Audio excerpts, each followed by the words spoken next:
comentado, la gran posibilidad, este placer, este lujo que nos damos aquí en Los Leucos. Muchísimas gracias por haber venido, Santiago. Acompañarnos otra vez. Bueno, de hablar de un tema, después si tenemos tiempo vamos a hablar de actualidad, pero vamos a disfrutar un poco cómo ha sido tu experiencia. Primero contá qué fuiste a hacer a Malvinas, cómo llegaste a Malvinas.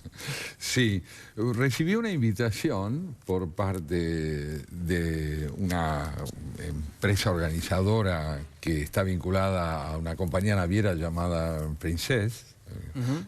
Y me ofrecieron embarcarme en Valparaíso con destino al sur de Chile, a las Malvinas y al sur de Argentina luego, a cambio de un par de conferencias. Me propusieron trabajar a bordo. Claro. Yo nunca había hablado tan lejos de la tierra firme. Pero lo cierto es que así fue, y en diálogo con Nino Ramela desarrollé mis charlas. En el transcurso de un viaje de 16 días, ante 450 pasajeros de habla castellana. Había muchos argentinos, había chilenos, había peruanos, había uruguayos. Y las tres charlas, en principio eran dos, pero después hubo interés y venían siempre estas 450 personas. Los de lengua inglesa naturalmente no venían, salvo los que eran bilingües. Alguno que era bilingüe. Pero lo cierto es que la primera fue sobre mi trabajo de escritor, en diálogo, como les digo, con Nino Ramela. La segunda fue una charla sobre la diferencia entre el viajero y el turista. Y la tercera fue una charla sobre Jorge Luis Borges. Porque Borges le despertaba a la mayoría de los asistentes a estas charlas mucho temor. Era un autor difícil, Claro. ¿no? Complicado. Claro. Se suponía que era un actor inaccesible. Y el desafío era transmitirles la emoción de leerlo. Para lo cual seleccionamos una serie de cuentos y poemas, el primero de los cuales, de los poemas de Borges, se llama El mar. El mar. El mar, el siempre mar ya estaba y era. Y mientras lo leía, íbamos navegando, y yo los invitaba a ellos a que descubrieran la presencia del mar, no como lo mirado desde la costa, sino como aquello que no tiene costa. Como esa inmensidad que es el océano, que cambia de color y al que se puede escuchar de día y de noche bajo el cielo oscuro y en la mañana radiante. Que aprendiéramos a mirarlos como navegantes y no como habitantes de la tierra. Si bien en el barco todo está preparado para olvidar que el suelo tiembla. Que el suelo tiembla, extraordinario. Mirá, Santiago, hay un video que filmaron en forma casera, apenas desembarcaste, apenas pusiste un pie en Malvinas. Vamos a compartir una primera parte, pero después quiero que nos cuentes aquí, en vivo, mano a mano, qué es lo que sentiste, qué pasó por tu cabeza y sobre todo por tu corazón. Este es el video de la llegada de Santiago Covadrofa a Malvinas. Todavía estoy demasiado sobrecargado por la dimensión simbólica de todo esto. Es por un lado un paisaje encantador. Realmente la presencia inglesa se hace sentir, y al mismo tiempo está tan asociado todo esto al dolor, a la guerra, a lo que no supimos conseguir. Porque lo cierto es que cuesta imaginarse que hayamos abandonado el campo de la política para recuperar lo que alguna vez fue Argentina y hayamos optado por la violencia armada, por el intento de recuperar por la fuerza lo que fue nuestro en algún momento. Creo que es parte de una cultura de violencia que afectó a la Argentina durante la segunda mitad, o prácticamente toda la mitad del 70 y alguna parte del comienzo del 80, hasta culminar en ese último acto de barbarie que fue el sacrificio de esos jóvenes que fueron abandonados por quienes decían representarlos. Aquí están muchos de ellos y esa emoción es muy fuerte. Lo describías de una manera fantástica, Santiago, pero te quiero preguntar, ¿qué son las Malvinas? ¿Llegás y qué son? ¿Qué es lo que está ahí? Vos sabés que es muy difícil transponer el tejido simbólico de ese lugar para estar en algo que podríamos llamar lo literal. Claro. Yo venía de estar en Punta Arenas, venía de estar ante los hielos. Las palabras equivalían a contenidos claros. Cuando uno dice Malvinas, tiene una convicción y un discernimiento que no necesariamente se traduce al estar allí en una comprensión clara. Yo te diría que estuve en el terreno de un dilema. En un dilema. El dilema era fundamentalmente este de saber dónde se estaba cuando se estaba allí, porque estábamos en un territorio al que la lógica imperial del siglo XIX había convertido en territorio inglés. Y ante esa lógica imperial inglesa, la jurisprudencia y la geografía marítima se oponía diciendo esto es Argentina. La historia de ese desentendimiento entre una concepción imperial que dio lugar a 9 generaciones de personas que viven allí y que son hoy inglesas. Hasta ayer fueron olvidadas también por el propio reino inglés, pero ahora son inglesas. ¿Y te parece una solución, ya ni te digo al conflicto, a tu propio dilema? Sí, construir una república en la Argentina. Te diría que el comienzo de la solución no está en que nos devuelvan, es saber qué quiere decir nos, a quiénes. ¿A quiénes? Qué buen pensar. Seamos una república, construyamos un país con partidos políticos que pongan el acento en la institucionalidad, como decía Bárbaro. Y entonces tendremos entidad para reivindicar lo que nos pertenece históricamente y geográficamente y jurídicamente, pero no tenemos credibilidad pública todavía.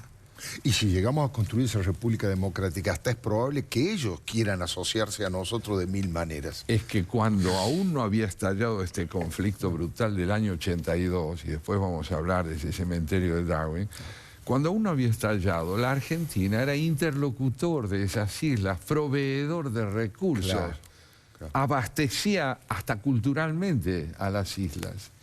Pero hoy somos materia de sospecha. Porque un día cayeron allí los soldados argentinos y ellos no se reconocieron más, ni nos reconocieron más. Eso te quería preguntar, ¿cómo era tu interacción, tu diálogo justamente con quienes viven ahí? ¿Cómo era la relación o la reacción cuando sabían que eras argentino, que venías de acá, que estabas allá? En general te voy a decir, la población está relativamente retirada de la costa. La costa donde llegan los turistas, donde están los grandes buques de turistas, donde caminan los turistas, allí uno no ve muchos Faulkners, ¿no es cierto? Los habitantes, los habitantes de Malvinas. Están más hacia adentro, son sumamente amables, y tienen una actitud de discreción muy grande y de mucho respeto hacia los turistas. ¿Y saben dónde se advierte eso? En el cuidado del cementerio argentino. Tenemos imágenes de eso, Santiago, me parece que son muy fuertes. Hay un viento, por supuesto, típico de la zona sobre el cementerio. Vamos a ver esas imágenes de Santiago recorriendo ahí el cementerio y ahí sí nos podés hablar a propósito de eso, ¿no? Sí. Bueno, ahí está el cementerio de Darwin, donde están sepultados muchos soldados argentinos que cayeron en el enfrentamiento con los británicos. Y hay muchas tumbas sin nombre, muchas tumbas en las que se lee soldado argentino cuyo nombre solo conoce Dios. Tremenda frase, ¿no? Es una frase tremenda. Y yo tuve una enorme necesidad, al estar allí, de pronunciar los nombres de esos muertos, en voz alta, ¿sí? Como una oración, claro, para poder darles vida en mi propia boca a los nombres de cada uno de ellos. Vean ustedes lo que es el cuidado. Ese cementerio está cuidado por un argentino.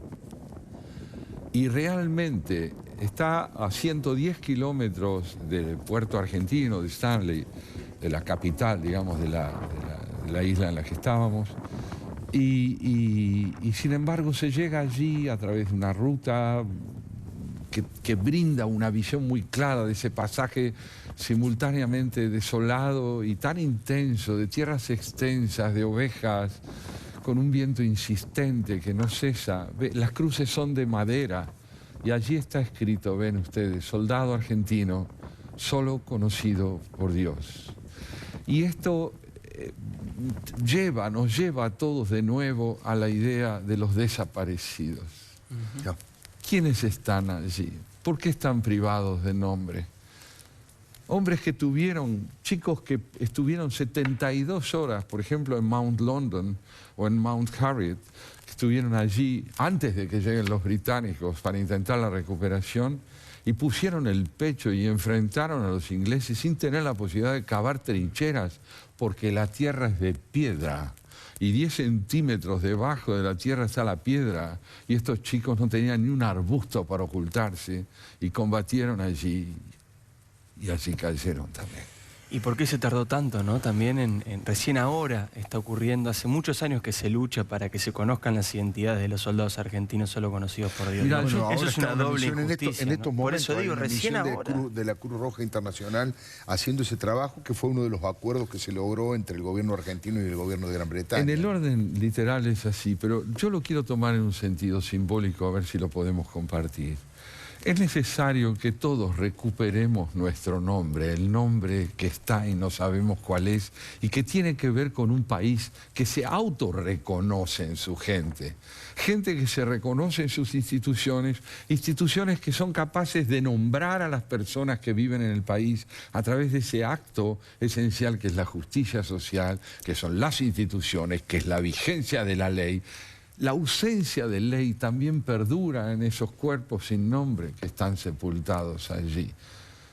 Ese cementerio está cuidado de un modo tan intenso que al recorrerlo uno advierte la deuda que la Argentina tiene consigo. No podemos poner solamente el acento en la disputa maniquea. Tenemos que preguntarnos qué debemos construir primero para que tengan lugar ético todos estos chicos, para que sean reconocidos como parte de nosotros, no en función de la violencia, sino de un proyecto de paz. La paz la tenemos que ganar internamente primero.